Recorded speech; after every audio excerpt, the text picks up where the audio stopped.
இலங்கை கடற்படையின் தாக்குதலை கண்டுகொள்ளாத மத்திய மாநில அரசுகளை கண்டித்து மீனவர் காங்கிரஸ் சார்பில் கண்டன ஆர்ப்பாட்டம்.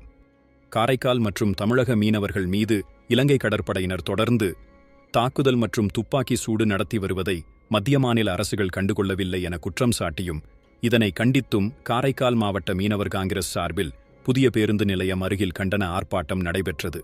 மாவட்ட காங்கிரஸ் தலைவர் ஆர்.பி. சந்திரமோகன் தலைமையில் நடைபெற்ற ஆர்ப்பாட்டத்தில் புதுச்சேரி முன்னாள் முதலமைச்சர் வி. நாராயணசாமி, முன்னாள் காங்கிரஸ் கட்சி தலைவர் ஏ.வி. சுப்பிரமணியன், முன்னாள் அமைச்சர் ஆர். கமலக்கண்ணன் ஆகியோர் கலந்து கொண்டு கண்டன உரையாற்றினர்.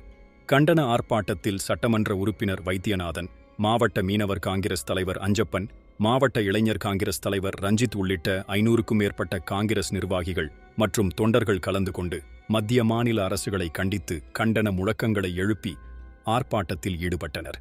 முடக்குவாதம், மூலம் உள்ளிட்ட நோய்களுக்கு சிறப்பு சிகிச்சை பெற ஸ்ரீவித்யா சித்தா மற்றும் வர்மா மருத்துவமனை, அரியலூர்.